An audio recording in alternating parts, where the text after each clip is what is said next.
विधान परिषदेतील काँग्रेसचे गटनेते आमदार सतेज पाटील गेली 17 वर्ष वाढदिवसानिमित्त वहीरूपी शुभेच्छा स्वीकारतात.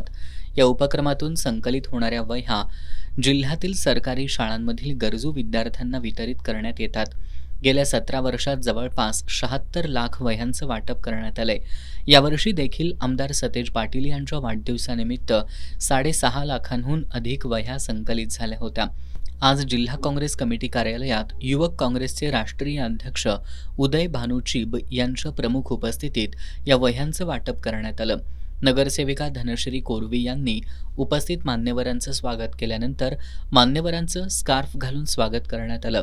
खासदार शाहू महाराज छत्रपती, युवक काँग्रेसचे राष्ट्रीय अध्यक्ष उदय भानुचीब, आमदार सतेज पाटील, माजी आमदार ऋतुराज पाटील यांच्यासह उपस्थित मान्यवरांच्या हस्ते विद्यार्थ्यांना वह्यांचं वाटप करण्यात आलं.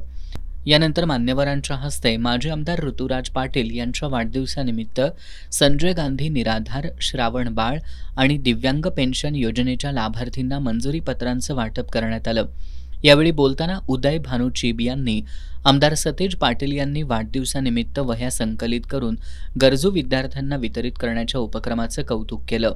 सरकारच्या चुकीच्या धोरणांमुळे विद्यार्थ्यांपासून शेतकऱ्यांपर्यंत आणि नोकरदारांपासून व्यावसायिकांपर्यंत सर्व घटक त्रस्त असताना भाजप मात्र धर्माच्या नावावर राजकारण करत असून साक्षात प्रभू रामचंद्र सुद्धा भाजपला माफ करणार नाहीत, असा टोला उदय भानुचीब यांनी लगावला. कि हर एक उस बच्चे को, शायद उसके पास ऐसे साधन ना हो जो गवर्नमेंट स्कूल में पढ़ रहे हैं या गरीब परिवारों से हैं, उनको वैसी सुविधाएं मिले, उनको वैसा प्लेटफॉर्म मिले जो उन बच्चों को मिलता है जो प्राइवेट स्कूल्स में पढ़ते हैं. तो ऐसा करने में मैं बंटी भैया को बहुत बहुत बधाई देता हूँ. यही कांग्रेस की सोच है कि सबको एक साथ सम्मान मिलना चाहिए, एक साथ एक समान मौका मिलना चाहिए. जिसको लगातार पेपर छीन कर, पेपर लीक कर पेपर लीक माफिया चलाकर बीजेपी कर रही है. धर्मेंद्र प्रधान जो बीजेपी के एजुकेशन मंत्री हैं, वो पेपर लीक सालों साल करवाकर इन बच्चों से, इन माँ बाप से उनका हक छीन रहे साथी. मैं सिर्फ इतना ही कहता हूँ कि ये जो सोच है, ये सोच बहुत जरूरी है. लेकिन फिर भी अगर बीजेपी, क्योंकि साफ शब्दों में कहता हूँ, इतना जिस तरह से यहाँ बोला गया, पेट्रोल के दाम बढ़ रहे हैं, महंगाई बढ़ रही है, पेपर लीक हो रहा है, बेरोजगारी सर चढ़ के बोल रही है, फिर भी बीजेपी सरकार बनाने में सक्षम हो जाती है क्योंकि लास्ट में वो धर्म की राजनीति कर लेते हैं, धर्म को लाते हैं.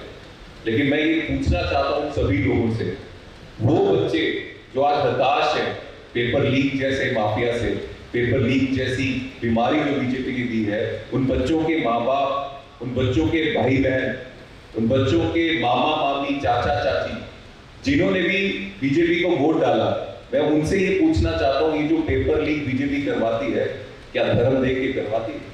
क्या बीजेपी जो हिंदुओं के बच्चे हैं, क्या उनके पेपर लीक नहीं हो रहे? क्या वो आत्महत्या नहीं कर रहे? आज अगर आप पेट्रोल पंप में जाते हो तो पेट्रोल पंप वाले आपसे आई कार्ड पूछ रहे कि कौन सा धर्म है. ये वाला धर्म होगा तो महंगा देंगे, ये वाला धर्म होगा तो सस्ता देंगे. तो जब ये नहीं कर रहे, अत्याचार हर एक धर्म के लोगों पे हो रहा है, तो उनकी धर्म की राजनीति को कामयाब नहीं होने देंगे साथियों. ये राजनीति देश के संविधान के लिए खतरा है, देश की एकता के लिए खतरा है. और सच्चाई ये है, धर्म के नाम पे देश के लोगों को जो गुमराह ये बीजेपी वाले कर रहे हैं, इनको प्रभु राम भी माफ नहीं करेंगे साथियों. यावेळी बोलताना युवक काँग्रेसचे महाराष्ट्र प्रदेशाध्यक्ष शिवराज मोरे यांनी आमदार सतेज पाटील यांच्या ज्या वही संकलनाच्या उपक्रमाची नोंद लिम्का बुक ऑफ रेकॉर्डमध्ये झाली आहे, त्या उपक्रमाला उपस्थिती लावण्याची संधी लाभल्याबद्दल समाधान व्यक्त केलं. आमदार सतेज पाटील यांचं नेतृत्व हे राज्यातील आश्वासक नेतृत्व आहे. त्यामुळे एखाद्या देवाच्या जत्रेला गर्दी होणार नाही, एवढी गर्दी आमदार सतेज पाटील यांच्या कार्यक्रमाला होत असते. राजकारणात चढउतार येत असतात, पण त्यात देखील लोकप्रियता मिळवलेला आश्वासक चेहरा हीच आमदार सतेज पाटील यांची ओळख असल्याचं त्यांनी सांगितलं. राजकारणामध्ये चढ येतो, उतार येतो, यश येतं, अपयश येतं, पण साहेबांवरती वाढदिवसाचं जे प्रेम दिसतं ते आज सगळ्या एवढ्या वर्षांमध्ये कधी नाही. कोल्हापूरमध्ये आपल्या परिसरामध्ये अनेक जत्रा होतात, अनेक समारंभ होतात, पण एखाद्या देवाच्या जत्रेला जशी गर्दी असते तशी बंटी पाटील साहेबांच्या जत्रेला गर्दी असती. असं देखील शेजारच्या जिल्ह्यातून मी आलो तरी मला पाहायला मिळतं. पश्चिम महाराष्ट्रामध्ये आपल्या नेत्यावरती एवढं नितांत प्रेम करणारा कुठले कार्यकर्ते जनता बघितले ते फक्त बंटी पाटील साहेबांच्या माध्यमातून. यावेळी आमदार सतेज पाटील यांनी आपला उद्देश आणि विचार चांगला असेल तर लोक देखील विश्वासानं आपल्या पाठीशी राहतात आणि मदत करतात, हे आपण वह्या संकलनाच्या उपक्रमाच्या माध्यमातून पाहिलंय. छत्रपती शाहू महाराजांचा शिक्षणाचा आणि समतेचा विचार घेऊन जाणारा मी कार्यकर्ता आहे. शिव, शाहू, फुले, आंबेडकरांचा विचार सोडून जायचं नाही, हा कोल्हापूरकरांचा इतिहास असल्याचं आमदार सतेज पाटील यांनी सांगितलं. छत्रपती शाहू महाराजांनी आपल्याला शिक्षणाचा पाया या कोल्हापूरमधून समतेचा पाया या देशाला देण्याचं काम केलं. ज्यावेळी जिस वक्त आरटीई था उनके कार्यकाल में आरटीई की इम्प्लीमेंटेशन हुई थी. आज आरटीई की बात हम कर रहे, राइट टू एजुकेशन की, लेकिन शाहू महाराज जी के टाइम में आरटीई की शुरुआत उस काल में उनके कार्यकाल में यहाँ पे हुई थी. तो ये भूमि ऐसी भूमि है जिस भूमि ने समता का संदेश पूरे देश को दिया है आणि म्हणून या भूमीतलं वेगळं आहे. याला अनेक लोक बोलतात, ज्याचा उल्लेख शिवराजनी केला की कोल्हापुरात असं काय.